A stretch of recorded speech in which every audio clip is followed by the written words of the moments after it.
Okay, we'll go ahead and get started and see if anybody else joins in. So this week the theme is Earth and Sky. Today we are going to talk about rocks, mountains, and Earth. So let's get started.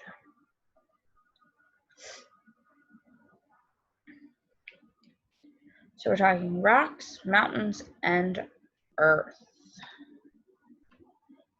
And you need kind of all three of those things to go together because rocks, you find rocks and mountains, and we couldn't have mountains if it wasn't for the Earth. So first, let's talk rocks. Do you know the three main different types of rocks? Do you know what the names of the three different types of rocks are? Igneous, metamorphic, and sedimentary. Good job. Okay, so we're going to talk igneous first. So the igneous is formed when magma cools and solidifies, and it may do this above or below or surface. There are 700 different types of igneous rocks. Examples of igneous rocks include basalt, granite, pumice, obsidian, tuff, diorite, garbo, and andesite. And we'll see some of these again when we talk metamorphic, because some of these rocks actually morph from igneous to metamorphic. And the upper section of Earth's crust is made up about 95% of igneous rocks. So the first igneous rock we're going to look at is the basalt, and that forms, and as it gets heated up by the metamorphic rock, it turns into granulate, and when subjected to extreme heat and pressure over time.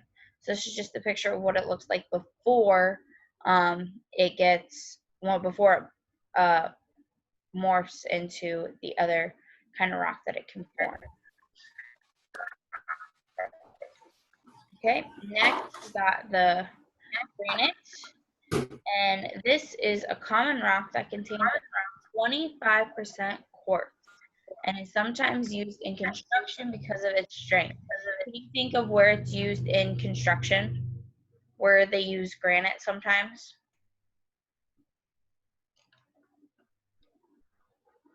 Any ideas?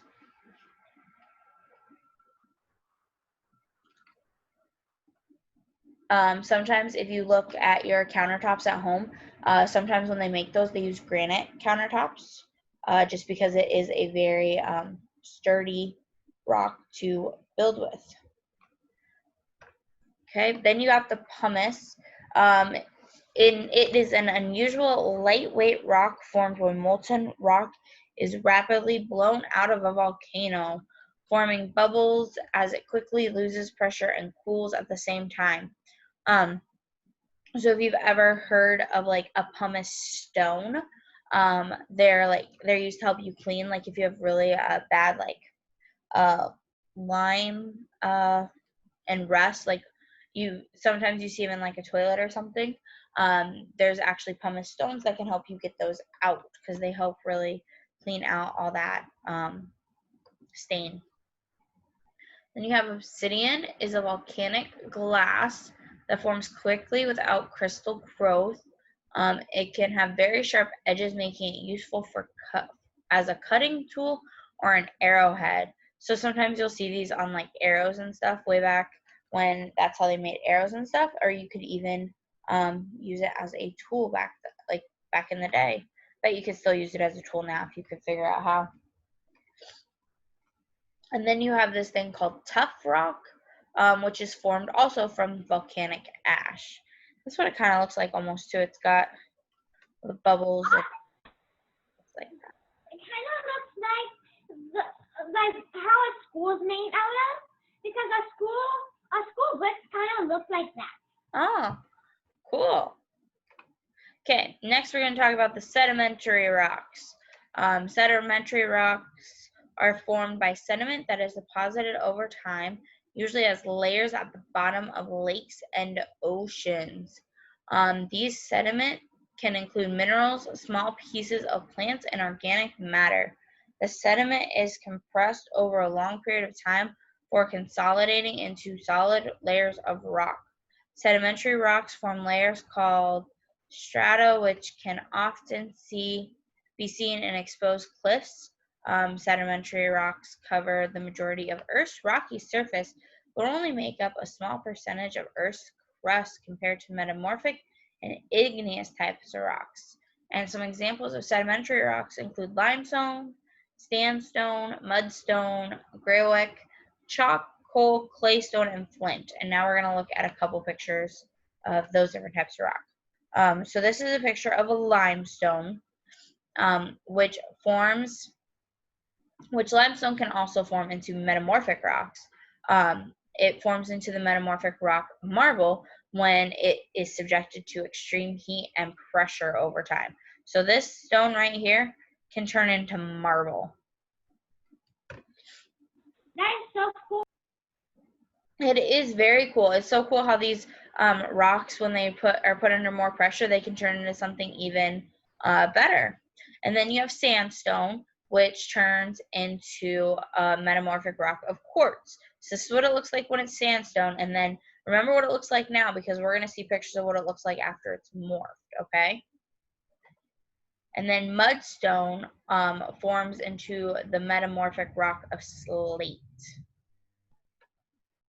And then you have chalk, which is a soft white form of a limestone. So if you think, sometimes if you guys ever use chalk outside, that's kind of like using a rock. We actually found a rock that drew like chalk. Yeah, they have those. It's crazy. And then flint is a hard sedimentary form of the mineral quartz. So this is a hard form of a mineral. Okay, now we're going to look at the metamorphic rocks. Metamorphic rocks have been changed over time by extreme pressure and heat. Metamorphic rocks can be formed by pressure deep under the Earth's surface from the extreme heat caused by magma or by the intense collisions and friction of tectonic plates. Do you guys know what tectonic plates are before I keep going? Do you know or not?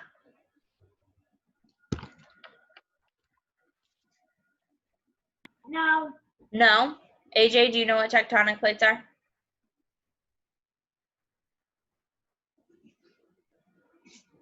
Okay. Tectonic Yes. plates. You do, AJ? Sorry, I was getting off my other screen. Oh, you're fine. Do you want to tell I'm us what double they are? monitor. So basically, they're these giant pieces of rock that move under the surface of the Earth. You're right. So they're different plates, and they move under the Earth's surface, and so some of them kind of go under and over each other, which is how we get certain landforms, and some of them crash right into each other, and that's how we get like our mountains and stuff, is they crash and they push the pressure all the way up against each other, and that's how we get like our mountains and stuff. And they're all under the Earth's surface. So sometimes if there's like an earthquake in like California or any parts of the world where there's earthquakes, it's because the tectonic plates have converged, and depending on how they hit each other is how it moves the Earth. The uplift of erosion helps bring metamorphic rocks to Earth's surface, and some examples of metamorphic rocks include anthracite, quartz, marble, slate, granite, gneiss, and okay. So the first one we're going to look at is anthracite, which is a type of coal. So this is a type of coal with a high carbon count, few impurities, and with high luster, meaning it looks shiny. So the picture doesn't do it much justice, but do you guys think it looks pretty shiny?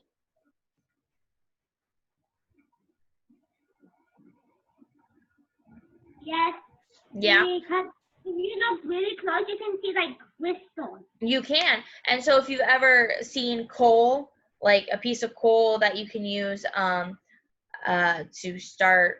Well, if you've ever seen a piece of coal, this is what happens to coal when it has a high carbon count.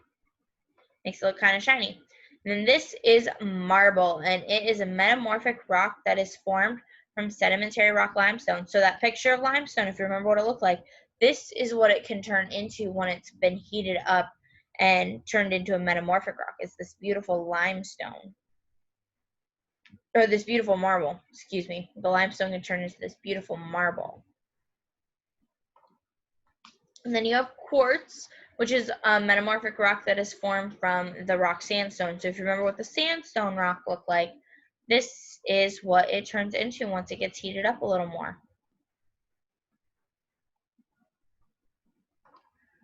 And then slate is the form of mudstone that we saw, and it turns into this.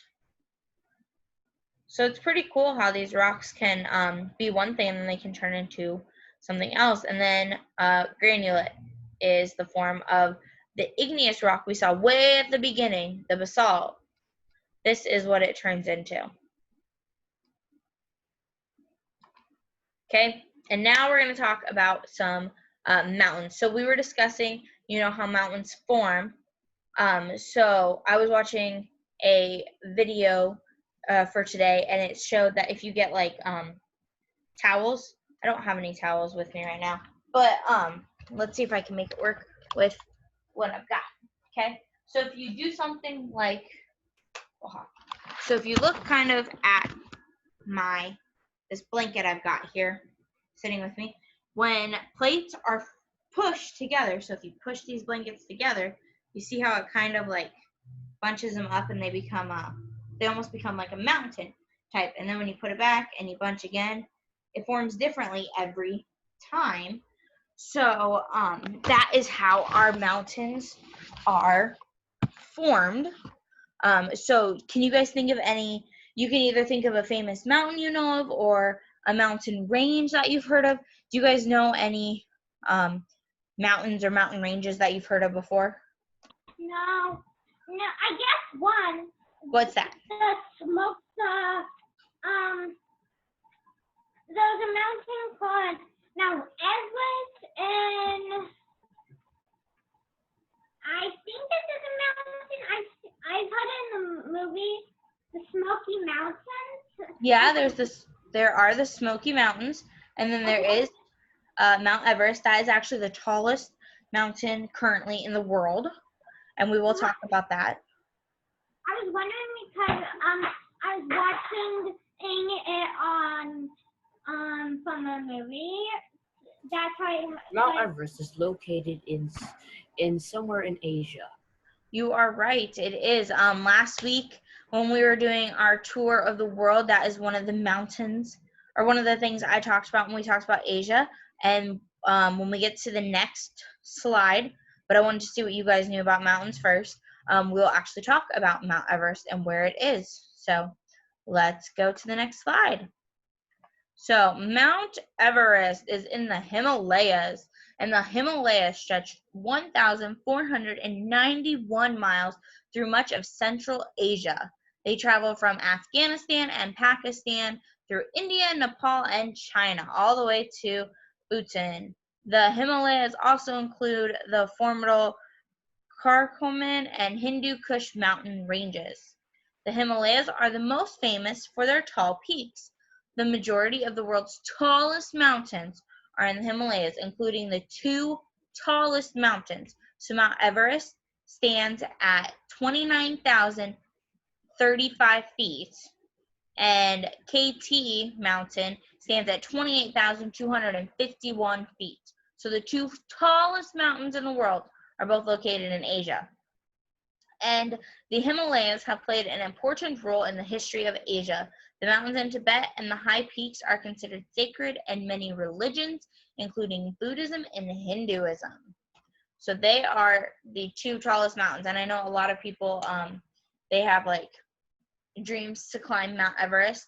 And I know not a lot of people actually do make it to the top of Mount Everest when they go climb it. And then you have the Andes Mountains. The Andes Mountains are around 4,300 miles long. So these are actually longer than the Himalaya Mountains, but they don't have the tallest mountain. The Andes Mountain make up the world's longest mountain range, so not the highest. So when we talked about Asia and the Himalayas and Mount Everest, they have the highest mountain ranges. This one has the longest set of mountain ranges. The Andes stretch north to south through much of South America, including such countries as Argentina, Chile, Peru, Bolivia, Venezuela, Colombia, and Ecuador. The highest peak in the Andes is Mount, I'm going to say the name wrong, but Aconcagua, which raises to 22,841 feet. And if you remember last week when we talked about South America, I showed you some pictures of Machu Picchu, which the Andes have played a vital role in South American history, as the Incas built their famous ancient city, Machu Picchu, high in the Andes. So if you remember that from last week, we talked about, in South America, we talked about this country, this area. We talked about this area in Machu Picchu where you could only visit it if you got there by train or if you got there on foot, because it's this city that they kind of hid up in, they kind of hid it up in the mountains. They had just their own little civilization up in the mountains, the Incas did. Okay, then next you have the Alps. Some people refer to these as like the Swiss Alps because they're in Central Europe. The Alps are a major mountain range in Central Europe.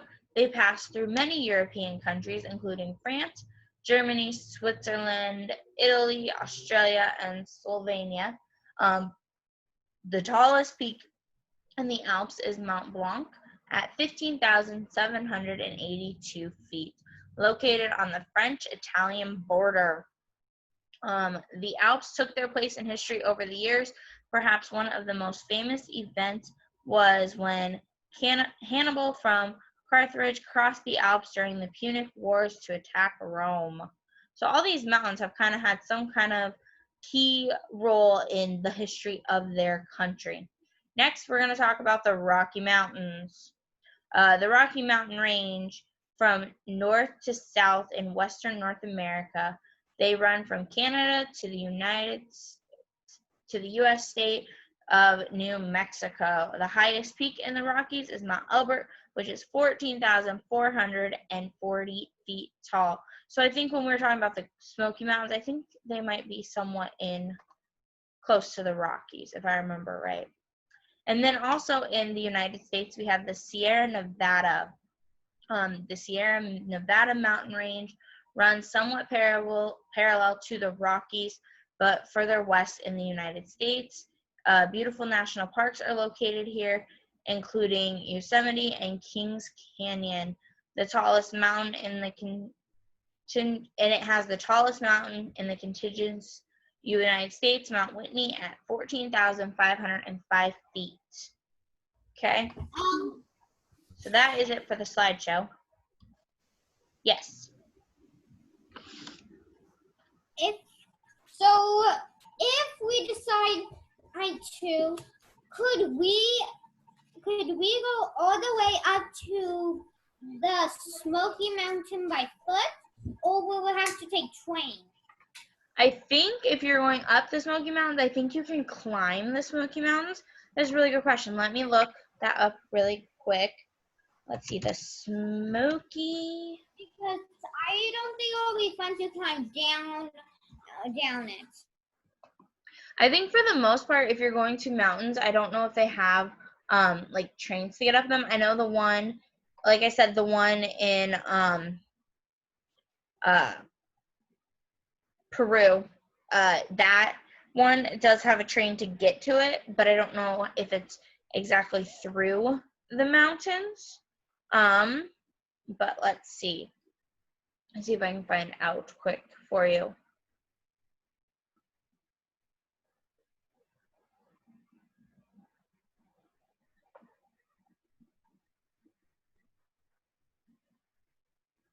Let's see.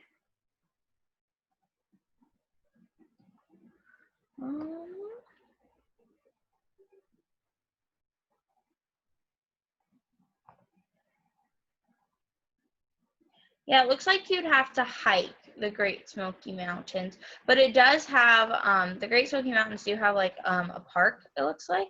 Here, I'll show you That sounds amazing. what I'm looking, here, I'll show you what I'm looking at that I found for you, since you were asking. Share. Okay, this is what we're gonna look at quick. So this is the Great Smoky Mountains Park. It's, let's see, it says across more than 800 square miles of western North Carolina and eastern Tennessee, the Great Smoky Mountains National Park is home to some of the oldest mountains in the world and much, much more. So it looks like they've got all this stuff up in the Great Smoky Mountains, and they've got a whole website here to tell you about the trails and any events they've got going on and all that kind of stuff. So it looks like it'd be, you'd have a lot of opportunities to have some fun stuff to do. I must go to the Great Smoky Mountains. I actually have an idea. So after my dad got his ankle done, back to work for a couple of weeks and stuff, I'm going to beg him to take us to the Great Smoky Mountains. Yeah, that would be fun. I know I would love to get a chance someday to maybe go up a mountain. Yes, sir. If you lived in Fremont, would you have to take a train or a plane to get there? So to get to the Great Smoky Mountains, you would probably, I guess it would depend on if you're going, if you wait till you're older to go, or if you would go with your parents now, it'd probably be up to them. But the Great Smoky Mountains are between Tennessee and North Carolina. So my guess is you'd either take a plane or you could drive if you wanted to. It's kind of up to you. I think we might take out all of these because it's still like pretty new. We bought it before the coronavirus. So we're taking a trip. It's like a camper, but Yep. Okay, so one last question for you guys, and then we'll be done for today. And then tomorrow you get to talk about, what are we talking about tomorrow? I think we are talking about, why can't I think of it? I had it on the tip of my tongue. The volcano. When are you doing the volcano? The volcano, I believe, is on Wednesday. Perfect. We'll make sure not to miss.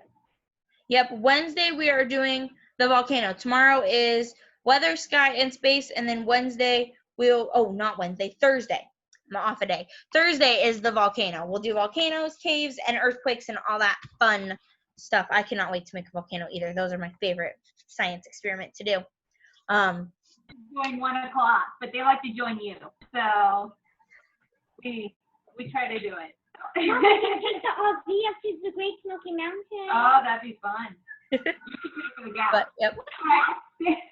So one last question for today, you guys. Since we're talking about the Earth, and that's going to be kind of our theme for the week is about the Earth. Do you guys know what the layers of the Earth are? There's 4 layers of the Earth. Do you guys know what they are? Oh, yes.